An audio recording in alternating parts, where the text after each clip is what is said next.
Hey, everybody, welcome back to I Know a Guy. I'm Anthony, and this is the podcast where connections thrive. Each episode, we spotlight inspiring entrepreneurs, professionals, and individuals doing amazing things. Together, we'll grow your circle, spark collaborations, and discover new opportunities. Today, we're meeting Robert Curtis.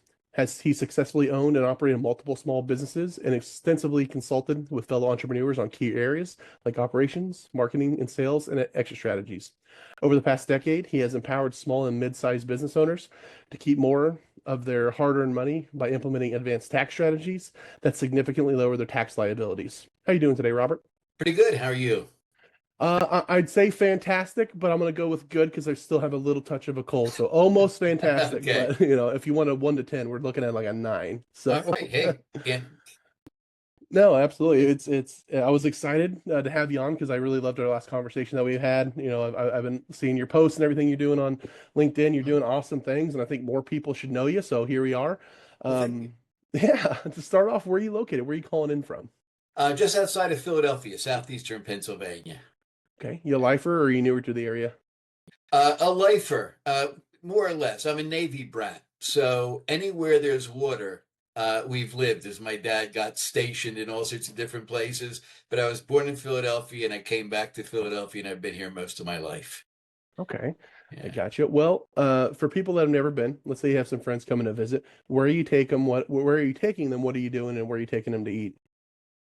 Well, it's actually a great restaurant town. There's a ton of restaurants here, and in within 2 miles of where I live, you can do Italian food, Turkish food, Russian food, Uzbek, Korean, Chinese, Albanian, Ethiopian, just incredible number of restaurants.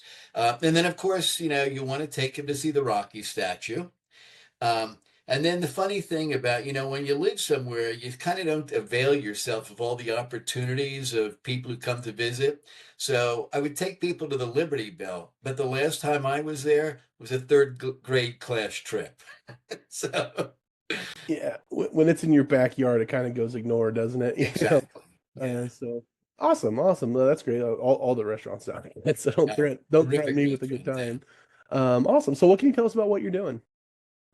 Well, I work with small to lower mid-market businesses. And by that, I mean people that are, say, one person to about 250 employees, maybe about a million in revenue up to about 20 million in revenue. That's kind of my target market.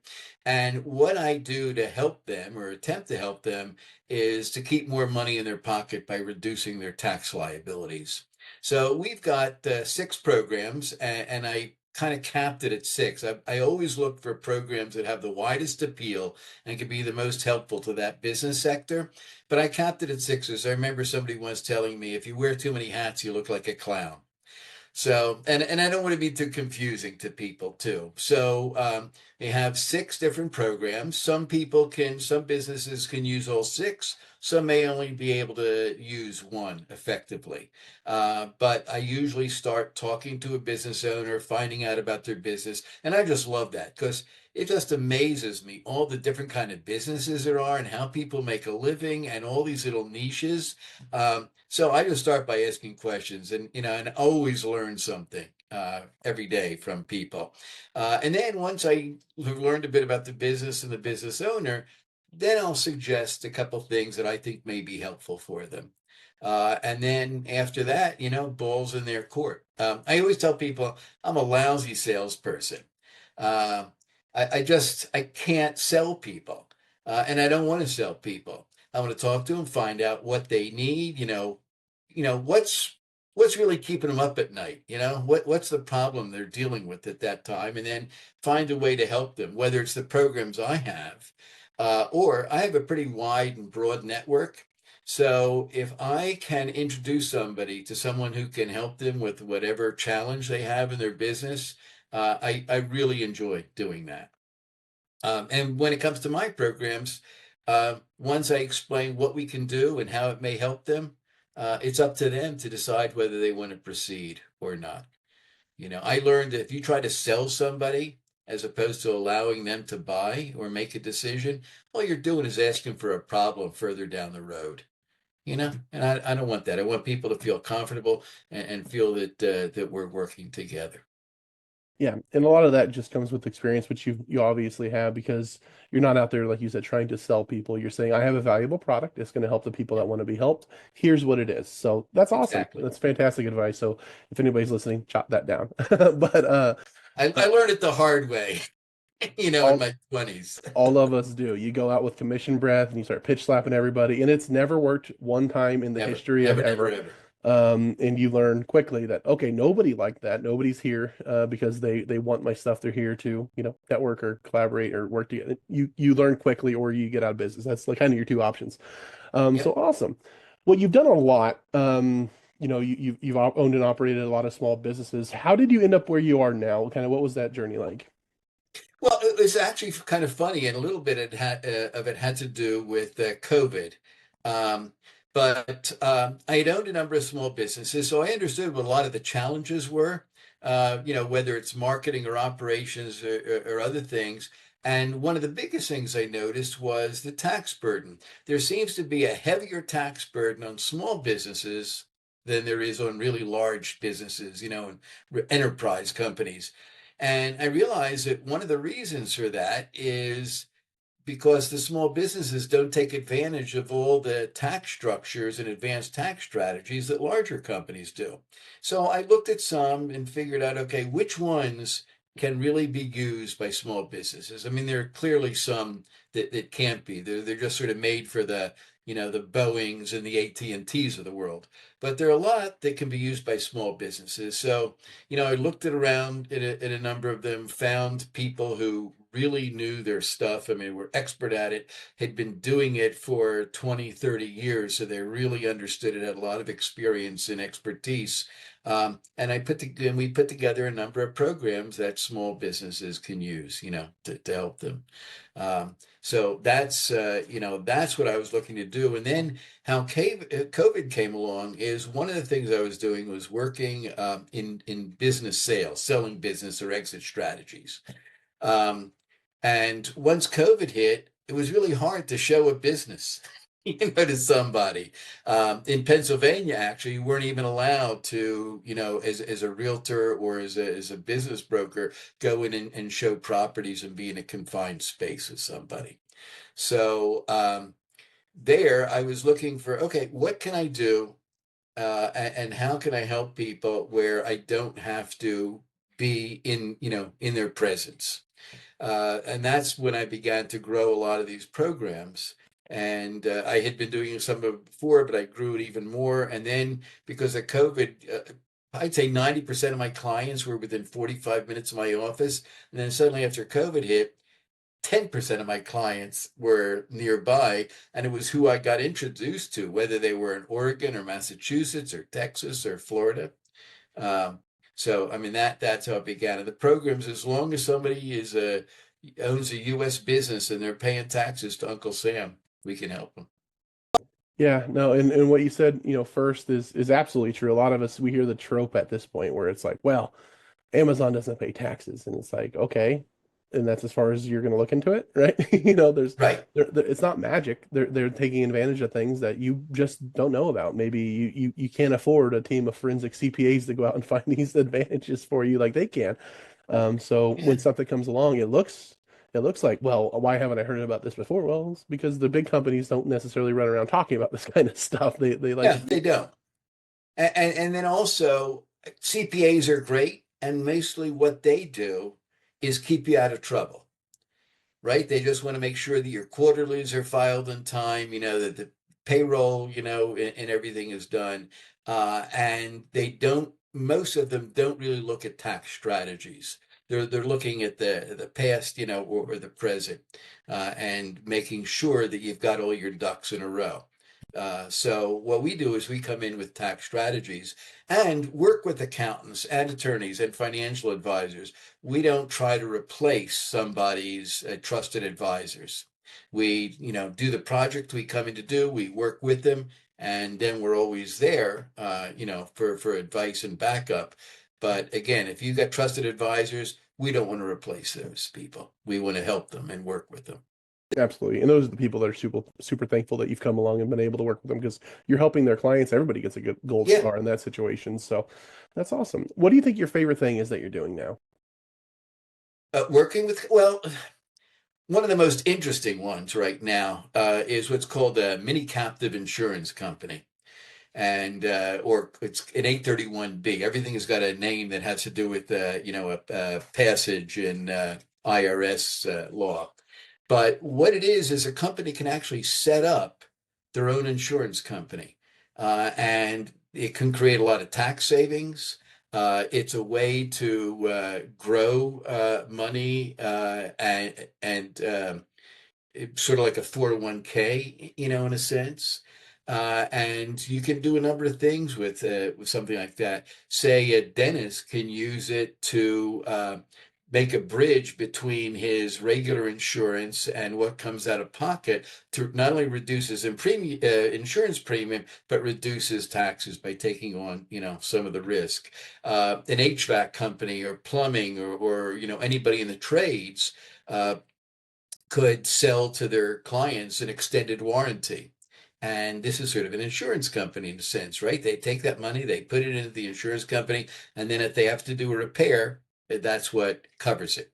But meanwhile, it's an investment vehicle for them to build wealth. So it's just really fascinating because almost any company can use it for different things and set it up as long as they have enough money to be able to fund it and they are looking toward their exit and retirement strategy. Yeah, So, that's awesome. What are some mistakes that you're seeing new entrepreneurs making, or maybe some that you made early in your entrepreneurship that you would advise somebody that's just starting off or just starting a business to kind of keep an eye out well, for? And I I was going to say I made so many mistakes I can't even count them. But one of the things that when people start a business, they're looking to do business and start a business and hire people and pay salaries and become part of that community. They're not really thinking about the structure of their business and what is the most beneficial tax structure for the business. So people start a business and they're either a sole proprietor, or they're like, you know what? I'll be an LLC. Everybody's an LLC. And they don't think about what is the most beneficial structure for them. And CPAs can't advise them about that because that's a legal issue. So one of the people that I work with is a firm that is both a law firm and a CPA firm. So they can look at what are the accounting implications, and then what are the legal issues, and help somebody put together a structure that is the most beneficial for their business in terms of keeping most of their money and reducing their tax burden. So that's a mistake because people just they don't think about their structure. They're thinking about their business. So we think about the things they don't want to think about so they can go and do what they do best. so it sounds like you can help a wide variety of different businesses, but if you're looking at like just some particular pain points that people might be facing, that if they're going through XYZ, you're the person that they should talk to. Yeah, I'm always happy to have a conversation with somebody. Maybe I can help them. 9 times out of 10, I can. But if I can't, like I said, I always enjoy connecting with people who can help. Whether it's a business owner that's going through the same thing, they could be a support group to each other, or whether it's another professional that has the program or the expertise that can help them with something. Okay, But yeah, but I always love talking to people. You awesome. never know where it leads. Yeah. And that leads into the next question. What does a good power partner look like for you? Obviously, you have a wide network of them, people that you synergize well back and forth with, refer back and forth with. What does that look like? What are some traits or what are some industries that, if they're dealing with the same kind of clientele that you're their guy? So it would be people like business coaches, fractional CFOs. Um, It also CPAs can be financial advisors. Basically, the trusted advisor, the people who are talking to the people that I want to talk to, I can help. Commercial insurance brokers. So those are the kind of people that deal with the size company I deal with, and who help them out with the financial piece of their business. Okay. What would you say is the most effective strategy small business owners could use to save money? Well, there are a lot of them, and there are two sides of the street. There's the operational side and then the tax side. So I don't work with the operational side, but there are a number of cost cutting companies out there, and I work with a number of people who do that, who will look at, say, shipping charges, telecom charges, other sort of operational charges, and see how they can reduce those. And then there's me, and I don't deal with the operational side. I just deal with the tax side. So what I can do is help them reduce their taxes. And the nice thing, whether it's reducing taxes or whether it's reducing operational expenses, if you sell more, let's say you sell $1 more, okay, to expand your revenue. Well, how much of that goes to the bottom line? You've got to pay salaries, you've got operational fixed costs, you've got insurance, you've got taxes, you've got all these other things. Maybe 10 cents of a dollar actually goes to profit. Whereas anytime you save any money by reducing operational expenses or taxes, 100% goes to the bottom line. So that's the first place I think people should look for growth, as it were, is saving money as opposed to expanding. Okay. How can entrepreneurs prepare their business for a successful exit? Well, there's a lot of ways. One is to have, and this is best done with business brokers, exit, planners, period. But it's to have a business where it can exist without you. Because if it can't exist without you, there's nothing to sell. Um, be able to have stuff on paper. You can't say to a buyer, trust me, this is going to make you money. So show that it's a profitable business. It can run without you. And what you do is duplicatable. So that's the stuff that, people usually don't think about that. They're so mired in their business day to day, they don't think those things through. But from my end, because I said every dollar you save goes straight to the bottom line, that makes a business more valuable when you're selling it. So you have more money either for retirement or, for the next business you want to buy.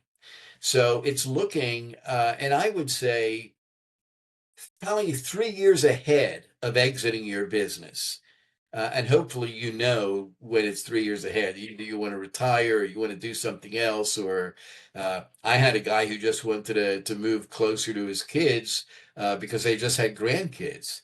So he wanted, okay, I got to sell this business. I'm going to start another one on the other side of the country because I want to be close to the grandkids. So whatever the reason is, it's try and do about 3 years ahead. Look at what the business structure is, what the tax liabilities are, the other things, so you can make that business more profitable for sale, and you just walk away with more money in your pocket. Okay. And in the meantime, you save money. Yeah, no, nobody's opposed to that. No, Um, not at what all. what common mistakes do small business owners make in operations and marketing that you see most frequently? Um, Two things. With marketing, they don't really have a marketing plan. They tend to be reactive. And marketing is really important depending upon the size of your business or where it's at. You may need to spend a lot more in the beginning than you do later on because you need to brand yourself, you need to make yourself known, you need to get a share of market. After that, you can perhaps reduce that marketing expense. But people really don't go in with a plan, and they don't really put money aside and say, okay, this is my marketing budget, and that's inviolate. That's what you use for marketing, and you make sure it's healthy enough to do the job. So I would say the important thing is to sit down with somebody to work out a complete marketing plan. Don't sit down with a web designer, then don't sit down with somebody who does, say, direct mail. Sit down with somebody who can look at the whole picture and help you decide, hey, what's the best way to market my company? And then on the operational side, I think that the biggest thing, two things I think, are one, somebody who's been in business for a little while, it's like, hey, this is the way we've always done it. And you don't take that step back to see, hey, is there another better way to do things? So I think that's a big problem for people. They just get used to doing it a certain way, and they don't look at ways to improve it. The other for operations is setting it up so that a company doesn't just wing it, but actually operates. So you have an operational plan, and that usually means taking yourself out of the mix as much as possible. So you are, and this is such a hackneyed phrase, but you're working on your business, on in your business. Otherwise you're just putting out fires all the time and you can't really think about, operational improvement. Absolutely. And, it goes back to your previous answer with, if you ever do want to exit, you need to have that anyway. So you might as well get to that point, like you Yeah. said. So, Yeah, get awesome. to that point for yourself, let alone selling the business, right? If you own a business, you want to enjoy it. Um, and the biggest way to figure out whether you enjoy a business or not, whether it's killing you or making you more alive, is how do you feel Sunday night?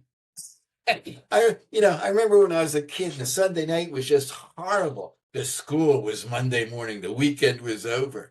But you don't want to feel like that all the time. You want to I can't wait for Monday morning and get back to work and get back to the business. So if you don't feel that way, you need to tweak something. That's fantastic advice. Yeah, absolutely. You don't want work to feel like, going back to eighth grade, right? So No, no. it needs to be something you're enjoying. Otherwise, you should probably Yeah. go get a job. So You're probably not awesome. doing a good job. Yep, Yeah. absolutely. So is there anything that I missed or failed to ask that you wanted to add? No, you've done a pretty good job. I mean, essentially, you know what I do. I think people know what I do. We just help them reduce tax liability so they have more money, whether it's to buy a new boat or put it into marketing or grow the business, whatever. That's up to a business owner. And then the other is, helping people however I can. Because I know the struggles that I had or a lot of the other small business people have, and anything that can kind of, grease the skids, I like to help people with that. As a matter of fact, that's one of the last questions I usually ask people when I'm talking to them. It's like, hey, so what's the biggest problem you have on your plate right now? When they tell me, it's like, hopefully I know somebody that I can introduce them to. Absolutely. Yeah, that's the whole idea behind I know a guy too, is what's your Yeah, heartburn? I probably know a guy exactly. that can help you out. So that's awesome. For those that want to have that conversation, that want to go deeper, where can they find you? How can they get a hold of you? Well, there's always the website. It's Incent Advisors, INCENTADVISORS.com. Or probably the easiest way is if they're on LinkedIn. I'm on LinkedIn. It's Robert Curtis with two S's, like the candy bar, if anybody remembers Curtis candy bars. Um, and so it's Robert Curtis, and just, DM me on LinkedIn or connect with me. I live there, you know. Perfect. That's where Yeah, people usually send me their messages, and I post there. And I also find that, I don't find it great for selling because everybody's selling on LinkedIn, but I find it a great way to find other people who can help the folks I know and who you can, talk to them about problems or issues, and basically just have a great discussion and learn stuff all the time. perfect. Yeah, if anybody would like to get a hold of Robert, I could not recommend it more. He's absolutely authentic and genuine. So have that conversation. You're going to learn a little bit more. You're going to find out, if nothing else, how to communicate better with others because he's been doing it. He's been doing it very well. So just take notes on everything he's doing and try and implement it as best you can. So absolutely reach out to them. Otherwise, you can reach out to me at ikag.me. You can find more episodes, subscribe to our newsletter, connect with awesome people like Robert, and grow your community. If you or someone you know would like to be interviewed as well, you can apply on the website. But Robert, I really appreciate you taking the time coming and chatting with us. You're doing a lot of great things. You've done a lot of great things, and you're just like I said before, a genuine person that people need to know. So again, I just advise everybody to reach out to you. But other than that, let's all have an awesome day and go out and grow our circle. All right. Great. And listen, Anthony, I want to thank you for the opportunity. And I also want to thank you for I know a guy. I see the little 30-minute clips on LinkedIn, and when I have the time, I've listened to some of the interviews, and there's some really interesting people. And I know there's some people I want to add to my network because they're going to be able to help the folks that I run into and speak to. So, I mean, this is a real public service, and I'm really enjoying it. I appreciate that. There's a lot of awesome people out there that just need to meet Yeah, other awesome people. So if I can facilitate that even in the littlest bit, then it's a net positive on the world. So yep, that's the exactly. goal. So let's all go That's out. that's For that. that's why we're all here. Absolutely. So Mhm. awesome. Thanks again. We'll talk soon. Thank you. Take care.